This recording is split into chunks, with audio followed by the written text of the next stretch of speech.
Good morning, everybody, and welcome back. Today, we're going to talk about, we're going to go back into this decision-making thing. I've had an overwhelming request for people coming in on Facebook, and some have sent me emails, and other people have sent me text messages asking me to go a little further into this decision-making thing, especially in the face of this pandemic and everything that it's causing. So that's what we're going to delve into a little bit deeper today.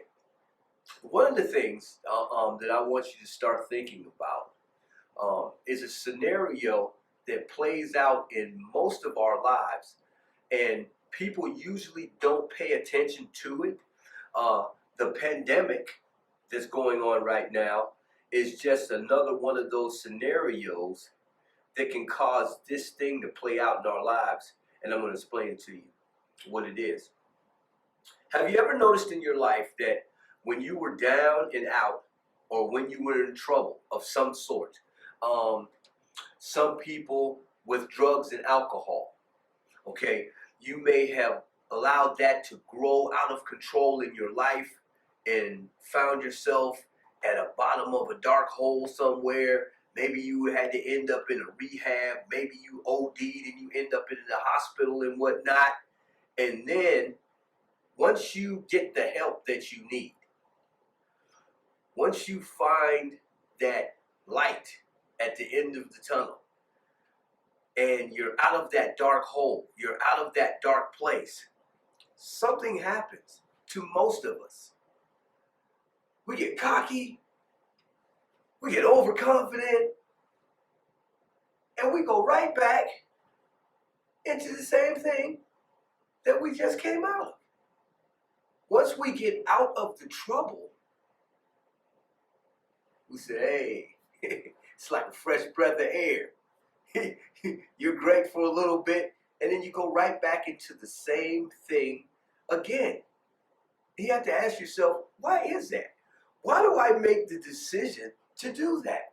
It's like people with a gambling problem, right? You find somebody and they got a gambling problem, man, and they gamble and they gamble and they gamble and they spending up all their money and stealing money from other sources and this and that and doing all kind of things, right, to get money to go and gamble. And now, oh my God, they've lost everything and they feel horrible. Okay, and when you feel horrible, you want some help. Nobody wants to feel horrible. That saying that misery loves company, it most definitely does. It will always call for some company. Everybody, when you are hurting and you are down and there's a bad situation in your life, you want help. And as soon as the help comes, oh my God, you're so grateful. It's like, okay, maybe you squandered your money, your bill money, and now they're getting ready to shut off all your utilities. And so you frantically call around, and you may ask an auntie or a cousin or mom or dad or somebody, or you'll go out to this place and you'll go to this place and you'll seek out all of these organizations to help you with those bills because they're getting ready to shut all your stuff off. And you tell them, oh, I got kids, I got this, oh my God, you know what I'm saying, stuff is just so hard and whatnot, you know, and then somebody gives you some help. You get that relief and you say, oh, thank you so much. You just don't know what a blessing this is to me. You helped me out. Oh my God. They were going to shut everything off and you saved me. And then you get that help, right? And some people, before they even go and take care of the situation, man, now that they know they got that little help, it's like a green light for them to go back to doing the same thing that they did that got them in trouble in the first place.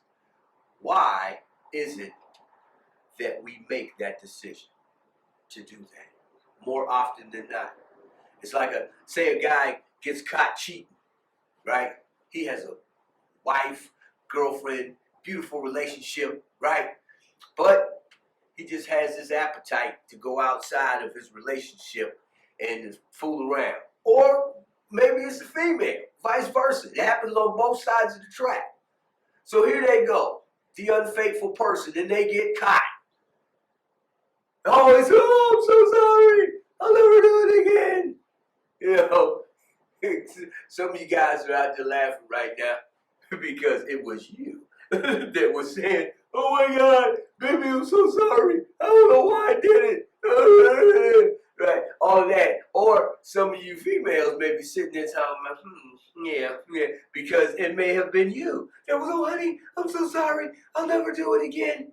Right? When you get busted, when you get caught up in your thing. So if the person, and then when they forgive you, for some reason,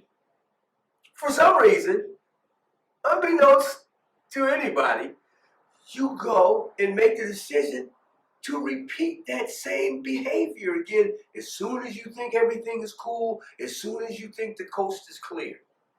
Well, listen, friends, in the next segment that we have coming up after this, because there's a part 2 to this right here, just wanted to lay some of the foreground and lay some of the groundwork and lay some scenarios out here for you to start to identify with, so that you can start to thinking about, why is it that I've made that decision so many times? I found myself in trouble.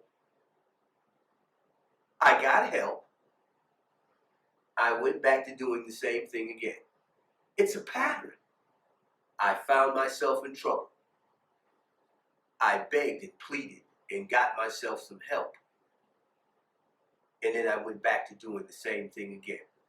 I deal with the court systems all the time. We do court advocacy in our program.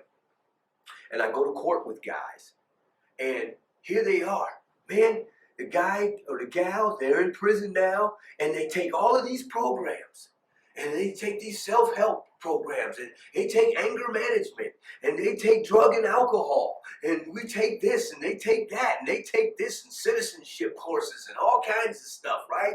And they do all of these great positive things. Some of them go and they get their GEDs. Some of them go and they take college courses and they get to educate themselves. And they're sleeping regularly and they're doing great things. Healthy things. They're working out and, you know what I mean? They come out looking good, more intelligent, this and that, you know what I mean? After they had gotten in trouble. And then when I go to court with these guys, right, and stand up there, because we used to, in our court advocacy program, we took this portion out, but we used to stand up there and, yes, Your Honor, Mr. Such and Such or Mrs. Such and Such has been in our program and we feel confident about their rehabilitation and about them being on the, but we had to stop doing that. You know why? Because people got there, they got the mercy of it, they were in trouble, they went and begged and pleaded for the help, judge had leniency on them, they got out and started doing the same thing over and over again. If you found this to have been a pattern in your life, listen, it's not hopeless. It's not hopeless at all. It's just like this pandemic that's going on. This corona virus that's going on, it's not a hopeless thing. We just have to find the remedy. And the remedy does exist. And in this situation, we don't have to go into a laboratory to find the answer. The answer is right here inside of your head, and it's right here inside of your heart. What you have to do is be honest with yourself about yourself. And that is the key to unlocking the cure to what ails you mentally and emotionally. So, in part 2 of this, when we come back, we're going to talk to you about some remedies for what's been going on in your life. Hey, we love you and God bless you. Make sure you stay safe out there. Sanitize those hands if you come in contact with anybody. Hey, if you don't have a mask, bandanas will do. I wear mine all the time. Stay safe. God bless you. We love you.